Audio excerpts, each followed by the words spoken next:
Hello, this is Nobby Knobs, and I'll be giving a quick example of the features of my Master Blood pack. So, when you first open the pack, you will need to get to the first map by going to here, and the easiest map to show and see what's going on is the Blood Water Example pack. Map, whatever. Uh, so, first of all, there are 395 different blood splatters, or liquid splatters rather, in this pack. They work as both water or blood. And so, yeah, let's just go over quickly how to put that one together. So, first you are going to want to decide whether you want to have a blood splash or water splash. The primary difference between each is the blood splash is solid or opaque, and the liquid splash has transparency and refraction of the light that passes through it. Let me just quickly slow these down so you can see what I'm talking about. So, well, a little too close. Solid, and then it goes and fades, whereas this is transparent the entire time. And if you can see, the stuff behind it sort of blurs out due to the refraction. Alright, so first you decide if you want water or blood. Let us just make a blood one. So first of all, you make you go to the M Blood Master material under materials, and then you want to create a material instance. We'll just call this material instance example. Alright, and then because we decide we want a blood particle, we will go to the P Blood Master particle instead of the Water Master, and we will duplicate that as well. So let's go example. So you then open up the particle system. Let's get this a little open, and then you click on required. You go over to the instance that you created, and you just drop it right in. Now there isn't any change yet. Let's just get a little closer to this, because we haven't made any changes to the instance. So we'll open the instance next, and here I will show you everything that there is to see about this. So first of all, the Blood Master, when you duplicated this, not duplicated, when you create an instance of this, it is automatically set as blood.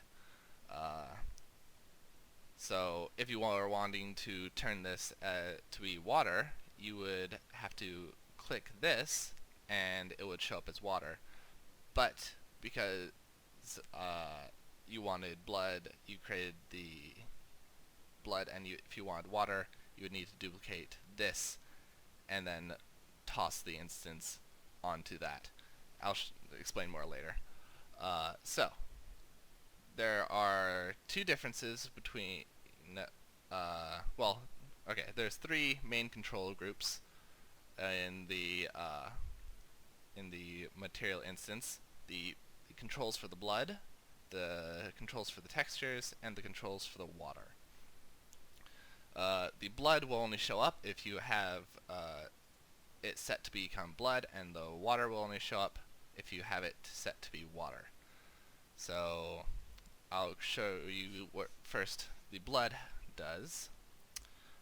Glow amount. Well, let me just slow this down a little bit.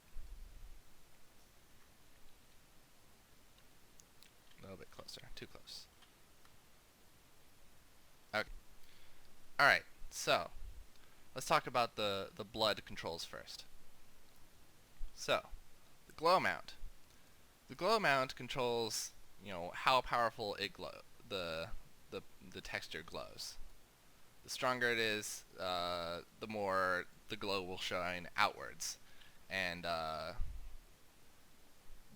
what you will see in the level with the camera is it will activate the light bloom. Uh, the higher you have the glow amount, the further away the light bloom will activate. Uh, Compared to the glow amount was low on this one, and I have to get really really close to see the bloom. Alright, so glow color is obviously the color of the glow. Make that whatever you want. If you want it, sci-fi blood, or alien blood, or I don't know, stuff. Feel free. Let's turn this down a bit. 50. Back up a little bit. Okay, so actually, let's just have it on red. No, red. Okay, so red. There we go. So, we got the glow amount, we got the glow color. Now the glow multiplier denotes how much of the glow will take over the red area, like the part that is not glowing. If you take this down, the glow will sort of shrink, and mostly just the shine will the white shiny bits will show. Now if you take this up, however, it will start to overtake the red area so that the entire thing is glowing and shiny, rather than just the area that is red. That is shiny. I needed to make better words for that. Anyway, so all that good stuff. If you want to change the color of the blood, then you go over into your particle emitter and you click the color over life, and then you shift click this little triangle and it will open up all these things, and this is where you control the colors. So this is the color when it starts, when it's first created. This is the color when it's 65% of the way through its lifetime, and this is the color when it's 90% of the way through its lifetime. So let's say we want to make a some green alien blood.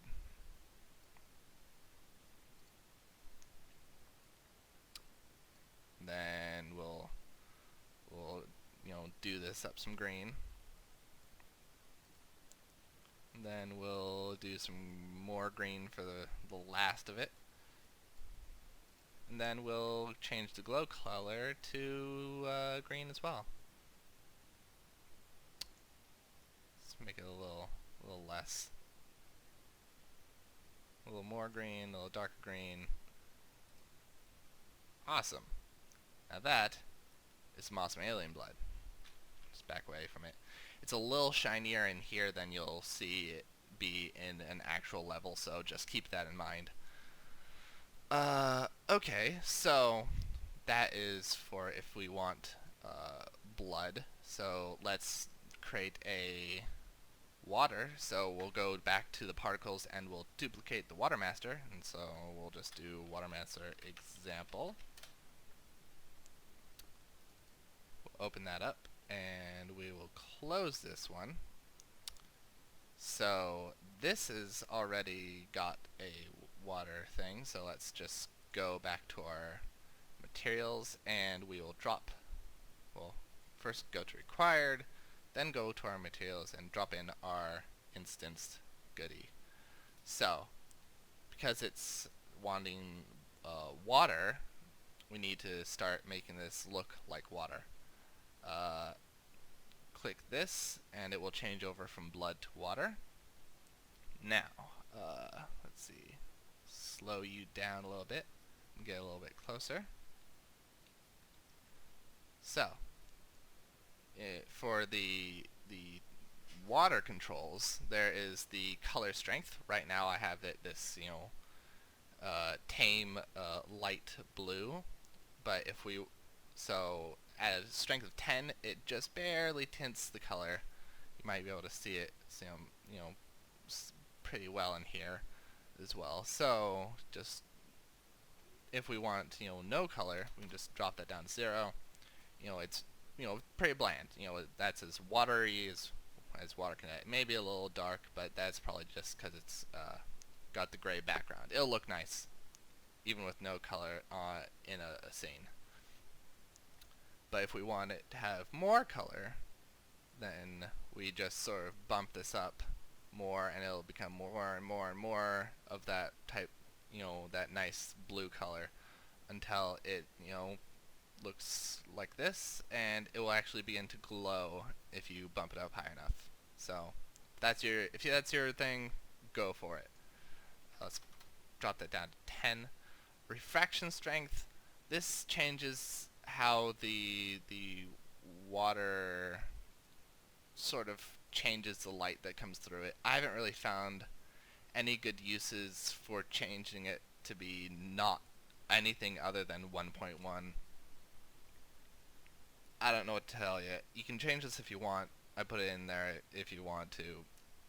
I don't think it looks very good changing it, so I'm just going to leave it as it is for now. Shine strength. This is what controls the white bits. So if you don't want the white bits at all, you can just bump this down to 0.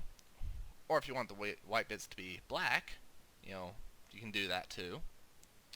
And if you want them to be more and more white, to have it be just super, super shiny, you can just keep bumping this up until it, begins to glow again. So, and then the watercolor, pretty self-explanatory. Change the color of the water. Let's have it be, I don't know, purple water. And then bump up the color strength. Super purple water. Anyway, so there's all that. Now, here's the part where you make use of the 395 options as to the textures.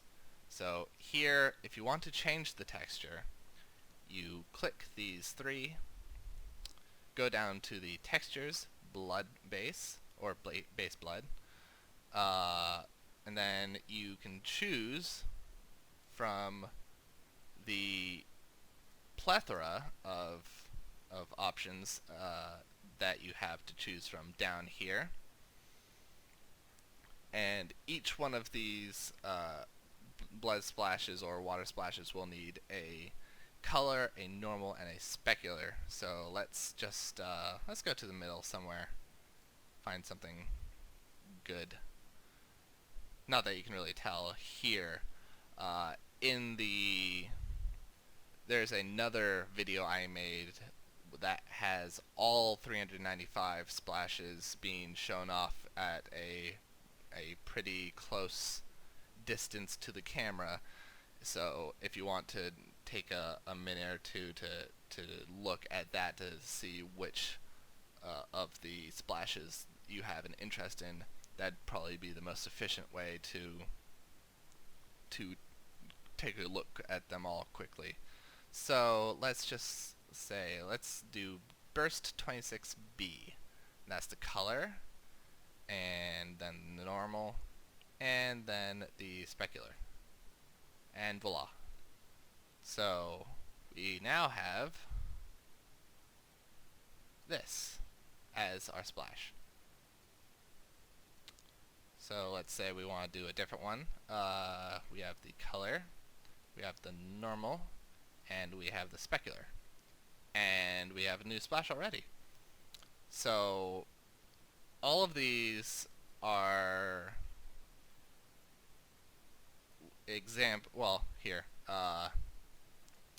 If you want to see all of them, up close and not in video form, there is a map containing all of them, which I'll quickly give you a look at right now. It's under maps, all blood shown. I suggest you do not look at this map down the length of the hallway. You'll see what I mean in a moment.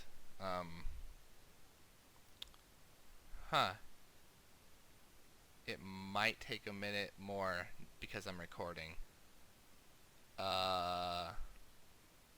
Normally it's really fast.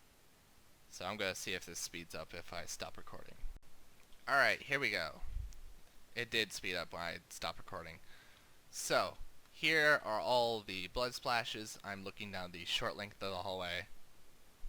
The hallway is quite long, as you can see in the top corner. I suggest you don't try and look at it all at once, or else it will take a minute to stream as many textures as it wants. Even then, though, once it takes a moment to stream the textures, it runs surprisingly well for how many particle systems are going on at the same time. So they are quite efficient in terms of not taking up too much processing power for, I would imagine just having 1 or 2 in a scene at a time. I mean, heck, if you want to have 20 in a scene, the computer probably runs fine with that too. So yeah, that is it. I hope you enjoyed listening to me ramble, and enjoy your Master Blood Pack. Yeah, have fun.